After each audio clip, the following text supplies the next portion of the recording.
Al-Fatihah. A'udzu billahi minasyaitonir rajim. Bismillahirrahmanirrahim. Alhamdulillahi rabbil alamin. Arrahmanir rahim. Maliki yaumiddin.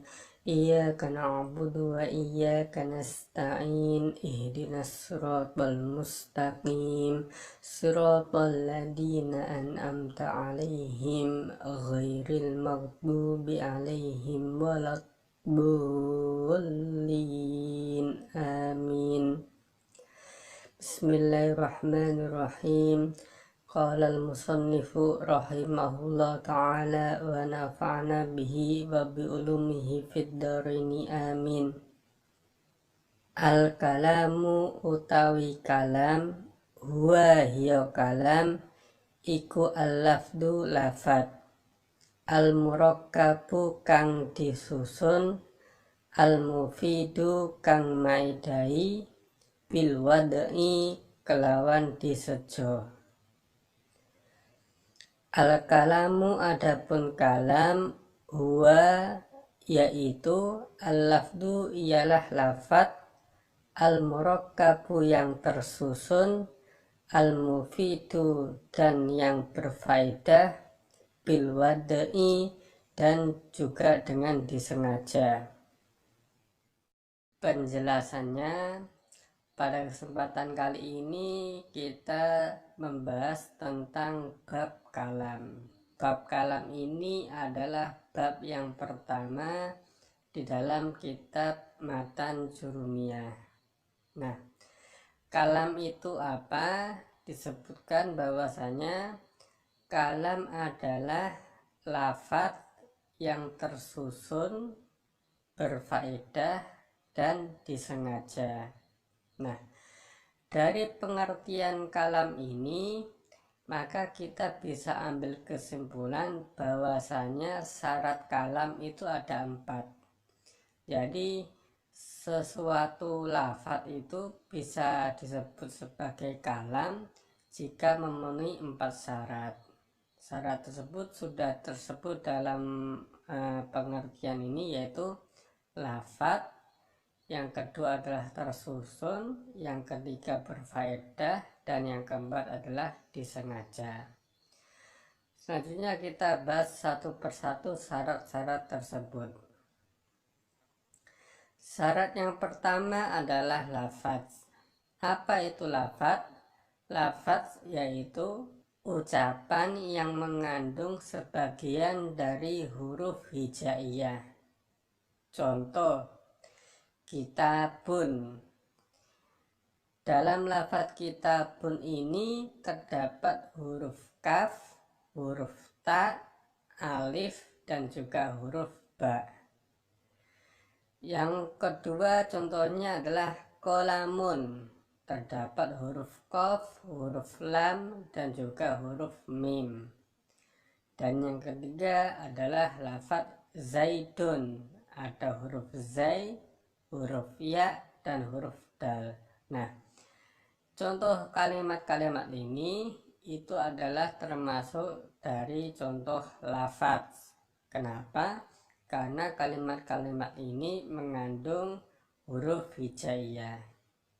Nah, lalu contoh yang bukan lafaz misalnya adalah suara ayam, suara petir, suara lonceng, dan yang lainnya. Karena suara-suara tersebut itu tidak bisa tertulis dengan menggunakan huruf hijaiyah. Kemudian syarat kalam yang kedua adalah murakkab.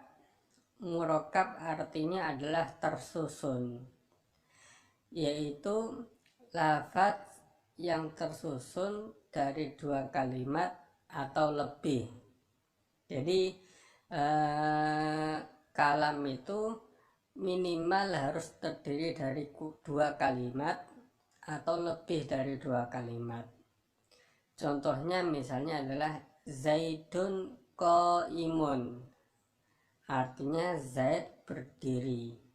Jadi seandainya kita ambil lafaz zaidun saja, maka ini bukan kalam karena cuma terdiri dari 1 lafaz. Tapi kalau ditambah dengan qaimun, Zaidun qaimun, maka ini menjadi satu kalam karena sudah tersusun dari dua lafaz atau lebih. Kemudian contoh yang kedua adalah Zaidun yaqra'ul Qur'ana, artinya Zaid membaca Al-Quran. Ini juga termasuk kalam karena sudah terdiri dari dua kalimat atau lebih, dan ini terdiri dari 3 kalimat. Seandainya cuma Zaidun saja, maka itu bukan kalam. Atau Al-Quran saja, itu juga belum kalam. Kemudian yang ketiga adalah mufid, artinya berfaedah. Apa itu? Yaitu lafaz yang memberikan faedah dengan sempurna sehingga orang yang mendengarkan bisa paham dan merasa puas. Contohnya misalnya adalah ketika ada orang mengatakan Zaidun qaimun, artinya adalah Zaid berdiri, maka dari perkataan itu kita sudah paham bahwasanya seorang Zaid itu sedang berdiri. Maka ini sudah termasuk kalam. Kemudian contoh lagi adalah ketika ada orang mengatakan in qama Zaidun kumtu, artinya jika Zaid berdiri maka saya akan berdiri. Nah, ini juga sudah yang mendengar ini sudah paham dengan kalimat ini.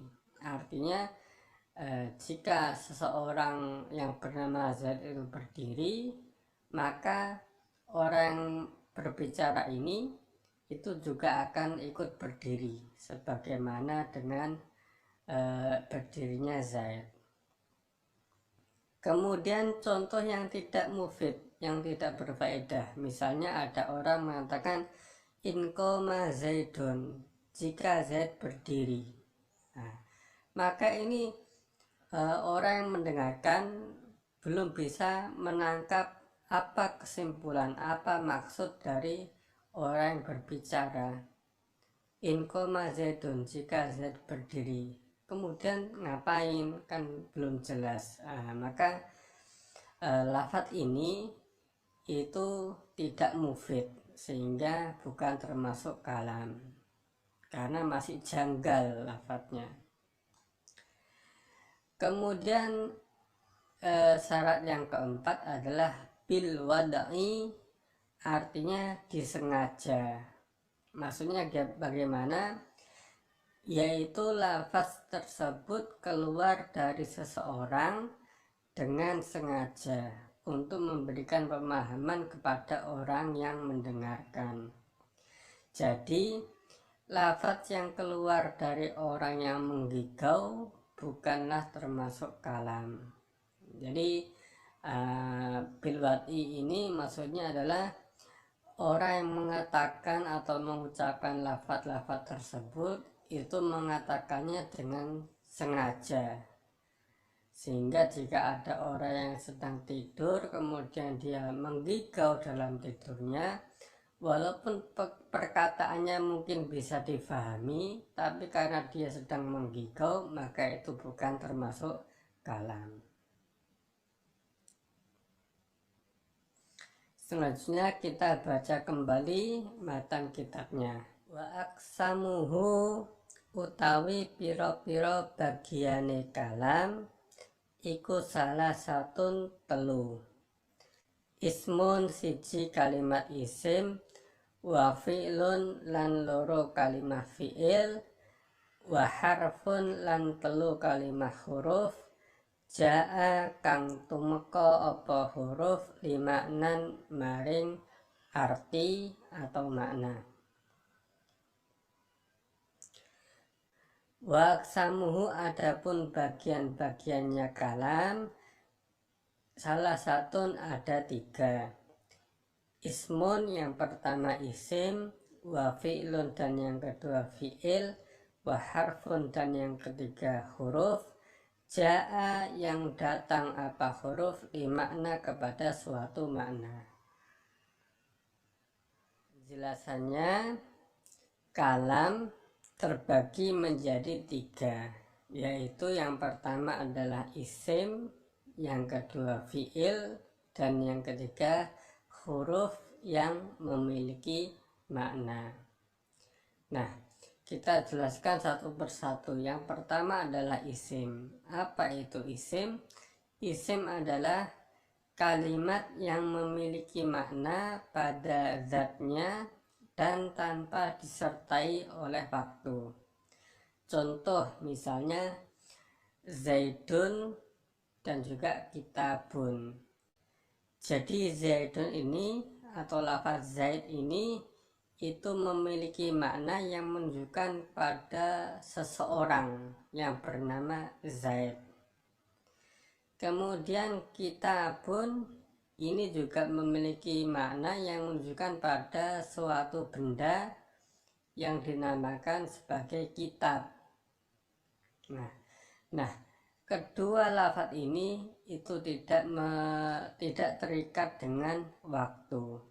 Artinya ketika orang menyebut Zaid, maka maksudnya adalah Zaid itu saja, tidak terkait dengan waktu, apakah masa yang lalu atau masa sekarang atau masa yang akan datang. Begitu juga dengan lafaz kitab, itu tidak terikat dengan waktu. Kemudian yang kedua adalah fiil.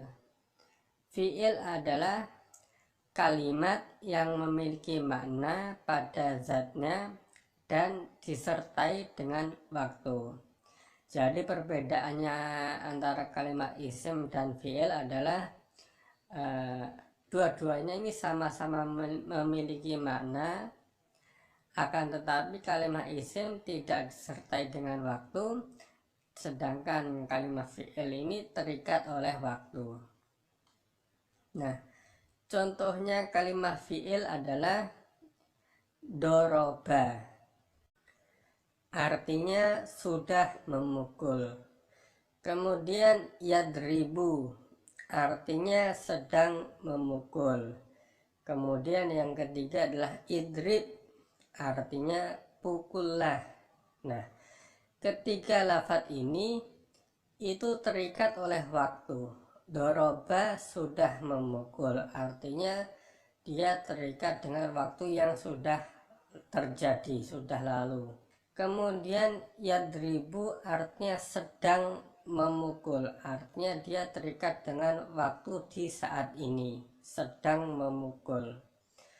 Kemudian idrib, pukullah, artinya kejadian pemukulan itu terjadi di masa yang akan datang, karena baru diperintahkan idrib, pukullah, kemudian seseorang itu memukul setelah itu. Jadi yang pertama ini adalah fi'il madi, berhubungan dengan waktu yang telah lampau. Kemudian ini adalah fi'il mudhari', berhubungan dengan waktu yang di masa sekarang. Kemudian yang ketiga ini adalah fi'il amar, perintah dan berkaitan dengan waktu yang akan datang. Jadi secara sederhana kalimat isim ini adalah kata benda, sedangkan kalimat fiil ini adalah kata kerja. Itu adalah pengertian sederhana untuk membedakan antara isim dengan fiil. Jadi Zaid ini menunjukkan seseorang bernama Zaid, dan kitabun ini adalah menunjukkan suatu benda bernama kitab. Jadi ini adalah kata benda, kemudian fiil ini adalah kata kerja. Doroba sudah memukul, yadribu sedang memukul, idrib pukullah. Kemudian yang ketiga adalah huruf. Huruf adalah kalimat yang memiliki makna jika dihubungkan dengan isim atau fiil. Jadi huruf ini tidak bisa berdiri sendiri. Jika dia berdiri sendiri maka dia tidak memiliki makna. dia baru memiliki makna ketika dia sudah dihubungkan dengan isim atau juga dengan fiil. Misalnya fil masjidi, jadi al masjidi ini adalah kalimat isim, kemudian fi ini adalah kalimat huruf. Nah, ketika fi ini dihubungkan dengan isim, maka dia memiliki makna, artinya di dalam masjid. Tapi kalau fi ini berdiri sendiri, maka dia tidak berfungsi, tidak ada gunanya. Kemudian lam yadrib, lam ini adalah huruf, kalimat huruf, kemudian yadrib ini adalah kalimat fiil. Nah, dihubungkan lam yadrib artinya tidak memukul. Nah, itu adalah penjelasan singkat mengenai pembagian kalam yang terbagi menjadi 3, yaitu isim, fiil, dan huruf. Nah, selanjutnya di bawah ini adalah gambaran daripada syarat-syarat kalam tadi yang sudah kita jelaskan, yaitu ada 4: lafaz, tersusun, berfaedah, dan disengaja. Kemudian pembagian kalam itu juga ada 3: isim, fiil, dan huruf. Jadi demikian, semoga apa yang kita kaji kali ini bisa bermanfaat. Amin Allahumma amin. Wallahul muwaffiq ila aqwamit thoriq. Wassalamualaikum warahmatullahi wabarakatuh.